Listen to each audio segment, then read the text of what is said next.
Hi, welcome back to Ranj's cafe. ഇന്ന് നമ്മൾ fluffy ആയിട്ടുള്ള പൂരിയും പിന്നെ അതിന് കൂട്ടാൻ പറ്റിയ നല്ലൊരു ആലൂൻ്റെ ഒരു കറിയാണ് നമ്മൾ ഉണ്ടാക്കാൻ പോകുന്നത്. അപ്പോൾ എങ്ങനെ അധികം പൊടിയില്ലാതെ ഫ്ലഫി ആയിട്ടുള്ള പൂരി എങ്ങനെ ഉണ്ടാക്കുമെന്ന് നമുക്ക് നോക്കാം. ആദ്യം നമ്മൾ ഡോ ഉണ്ടാക്കും പൂരിയുടെ, പിന്നെ നമ്മൾ കറി ഉണ്ടാക്കും. അപ്പോൾ നമുക്ക് മാവ് കുഴയ്ക്കാം. അതിനായിട്ട് ഒരു പാത്രം എടുക്കുക, അതിലേക്ക് 1.5 കപ്പ് ആട്ട ഇടുക, പിന്നെ 1 ടീസ്പൂൺ ഉപ്പ് അതിലേക്ക് ചേർക്കുക. എന്നിട്ട് ആ മാവായിട്ട് നന്നായിട്ട് മിക്സ് ചെയ്യുക. എന്നിട്ട് കുറച്ചായിട്ട് വെള്ളം തളിച്ചിട്ട് കുഴച്ചെടുക്കണം. അധികം വെള്ളം യൂസ് ചെയ്യാൻ പാടില്ല. മാവ് നല്ല ടൈറ്റായെങ്കിൽ മാത്രമേ അത് ഫ്ലഫി ആയിട്ട് വരുള്ളൂ, നല്ല പൊന്തി കിട്ടും. അധികം ലൂസായി കഴിഞ്ഞിട്ടുണ്ടെങ്കിൽ അത് പൊന്തില്ല. അപ്പം മാവ് നല്ല ടൈറ്റായിട്ട് കുഴയ്ക്കണം, അധികം വെള്ളമില്ലാതെ.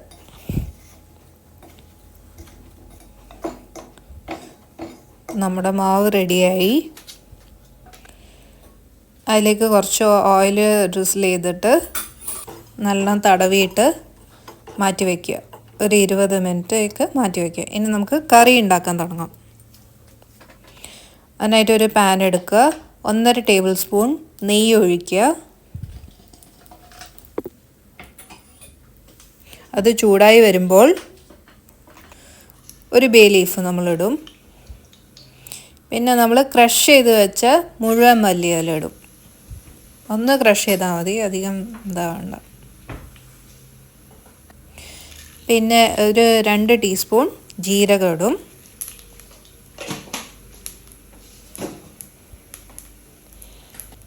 പിന്നെ 1 ടീസ്പൂൺ ഹിങ് അല്ലെങ്കിൽ അസഫറ്റീഡ പൗഡർ ഇടുക. ഇത് മീഡിയം ഫ്ലെയിമിൽ വേണം ഫ്രൈ ചെയ്യാൻ. എന്നിട്ട് നമ്മൾ ജിഞ്ചർ ഗാർലിക് ചോപ്പ് ചെയ്തത് ഇടും. അത് ബ്രൗൺ ആവുന്ന വരെ നമ്മൾ ഫ്രൈ ചെയ്തെടുക്കും. എന്നിട്ട് കുറച്ച് ഓയിൽ ഇടുക, 1 ടേബിൾ സ്പൂൺ ഓയിൽ ഇടുക.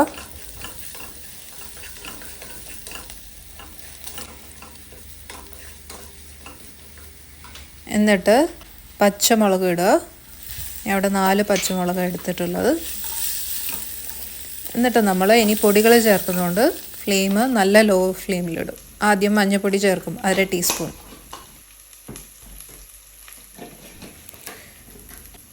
പിന്നെ മല്ലിപ്പൊടി, പിന്നെ മുളക് പൊടി, പിന്നെ കാശ്മീരി ചില്ലി പൗഡർ 1.5 ടീസ്പൂൺ ഇടും. ഇതൊക്കെ കൂടെ നന്നായിട്ട് റോസ്റ്റ് ചെയ്യുക ലോ ഫ്ലെയിമിൽ. അത് മൂത്ത് വരുമ്പോൾ നമ്മളിനി തക്കാളി ചേർക്കും. തക്കാളി ചേർത്തിട്ട് നന്നായിട്ട് അത് മഷി ആവുന്നവരെ റോസ്റ്റ് ചെയ്യുക മീഡിയം ഫ്ലെയിമിൽ.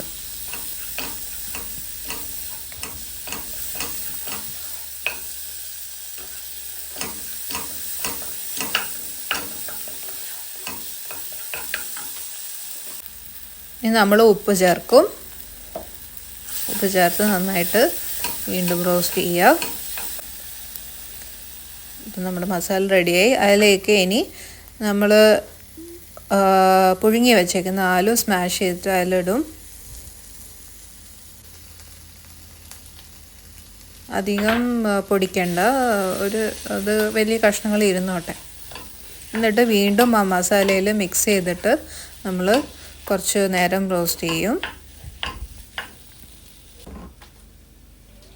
എന്നിട്ട് ആവശ്യത്തിനുള്ള വെള്ളം, നമുക്ക് എത്ര ഗ്രേവിയാണോ വേണ്ട അത്രയും വെള്ളം, ചൂടുവെള്ളം ഒഴിച്ചാൽ മതി കേട്ടോ. വെള്ളം ഒഴിച്ചിട്ട് നിങ്ങൾക്ക് എത്ര കൺസിസ്റ്റൻസിയാണോ വേണ്ട അത്രയും വെള്ളം ഒഴിക്കുക. എന്നിട്ട് ഒന്ന് തിളപ്പിക്കുക. എന്നിട്ട് 1 ടീസ്പൂൺ ഗരം മസാല, പിന്നെ ഒരു പിടി കസൂരി മേത്തി അതിലേക്ക് ചേർക്കാം. പിന്നെ മല്ലിച്ചപ്പ് അവസാനമായി. അപ്പം നമ്മുടെ കറി റെഡിയായി.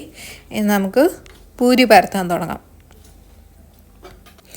അതിനായിട്ട് ഒരു ബോർഡ് എടുക്കുക. എന്നിട്ട് അത് ഓയിൽ ചെയ്യുക. റോളിംഗ് പിന്നും ബോർഡും നിങ്ങൾ ഏതിലാണോ പരത്തുന്നത് അത് ഇതാക്കുക, ആ ഡോ എന്നിട്ട് വെക്കുക. എന്നിട്ട് അത് മീഡിയം തിക്നെസ്സിൽ പരത്തിയിട്ട് എടുക്കുക.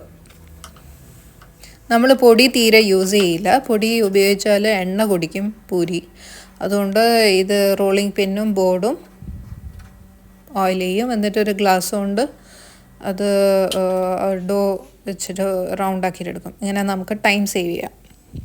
നമ്മൾ ഓരോ ഡിസ്ക് പോലത്തെ ഉണ്ടാക്കി വെച്ചിരിക്കുന്ന ഡോ പരത്തിയെടുക്കും. നല്ല നേരിയതായിട്ട് പരത്തിയെടുക്കുക.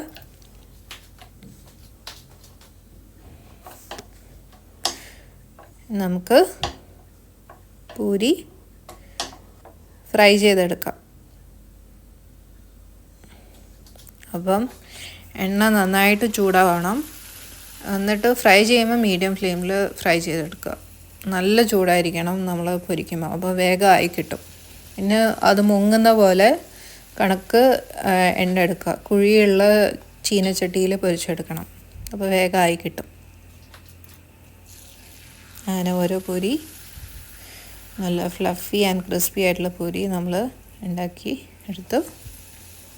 അപ്പോൾ എല്ലാവരും ഈ റെസിപ്പി ട്രൈ ചെയ്ത് നോക്കുക. It's very tasty, crispy and fluffy. അപ്പം ഈ ആലു കറി എല്ലാവർക്കും ഇഷ്ടമായി വിചാരിക്കുന്നു. Just try it out. Please like, comment, subscribe and share. Thank you for watching.